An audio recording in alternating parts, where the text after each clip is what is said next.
Good morning. We are awaiting word from City Police this morning about what charges will be laid after a baby was left in a vehicle that was stolen in South Calgary. It happened at around 5:45 last night near Southland Drive and McLeod Trail. A mother leaving her SUV unlocked and running with a 10-month-old boy inside as she ran into a nearby store. When she came out, her vehicle was gone. About half an hour later, the SUV was found a few blocks away. The accused himself flagged down a passerby and urged them to call 911. Based on the fact that he summoned passersby, I don't think there was intent or that he knew that the baby was in the back initially. It's just the fact the vehicle was running, the doors were open, and he got in and drove away. Police are reminding parents not to leave their kids in a running vehicle. In this case, everything turned out okay, and the baby was not harmed in any way. Just days before Christmas, and two southern Alberta families and their friends are planning funerals for two young men killed in a crash near High River on Saturday.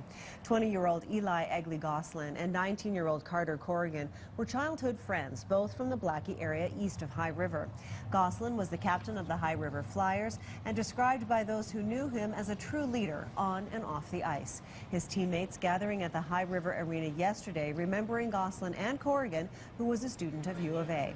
The president of the local hockey team says the loss is huge in this tight-knit community where both young men were well respected. Being in a small community as well, you see these guys in other seasons around the area, and so you know it's a woven fabric that is wide and deep. Meantime, Crystal Serena, a neighbor and friend of the Corrigan family, has started a fundraiser for the families of both boys during this very tragic time. Serena says her heart is breaking for both families, and she wanted to do something to help them. I think when tragedy happens, you realize that your neighbors maybe aren't just your neighbors, and the people down the street aren't just the people down the street, and they're all really there to help and support you because it affects everybody.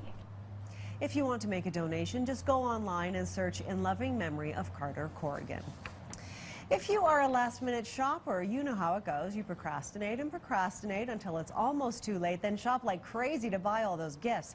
You whip out the credit card and money is no object because you have no other choice, right? Then you get your credit card bill in January and swear to start shopping earlier, but somehow you never do.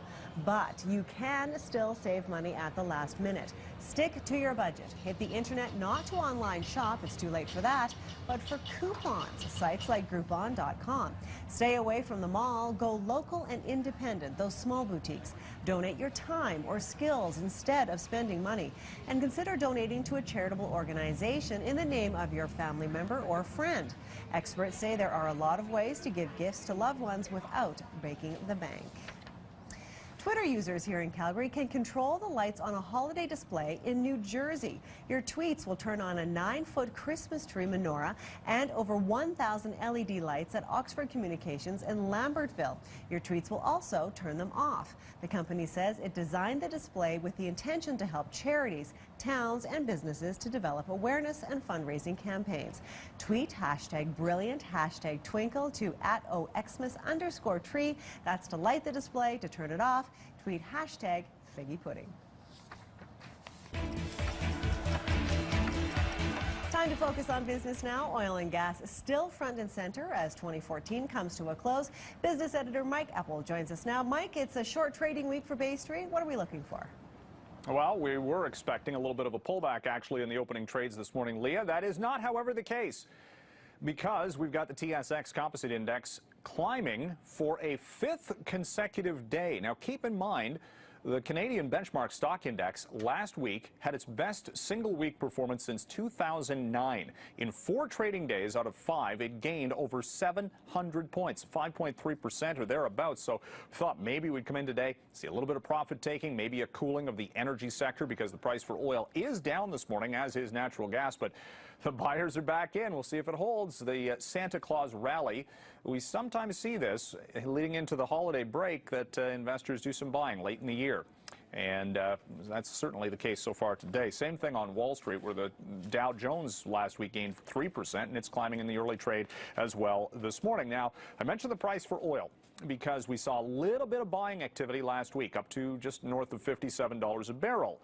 This morning, though, we're seeing selling pressure. OPEC putting out some statements over the weekend saying, you know what, it's not their fault, it's the non-OPEC nations, Canada, the U.S., others, for oversupplying. So again, OPEC's not talking about production cuts. We haven't seen anything to take away supply here.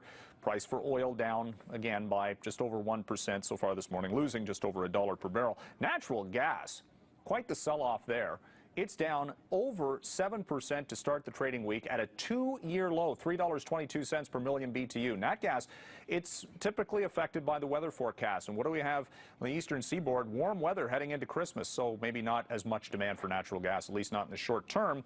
It's down from the peak that we saw back in February. Remember early this year, it was so cold and then everything kind of warmed up. Natural gas spiked and then it's been on the steady decline ever since. Big week coming up, incidentally, for economic results. We'll compress everything into 3 days of economic signals, including GDP for both Canada and the U.S. and some U.S. manufacturing numbers as well. So, busy time to actually start off what's expected to be a fairly quiet week. Leah, back to you. Thanks, Mike. That's business editor Mike Eppel. You can hear Mike on 660 News at 26 and 56 after the hour.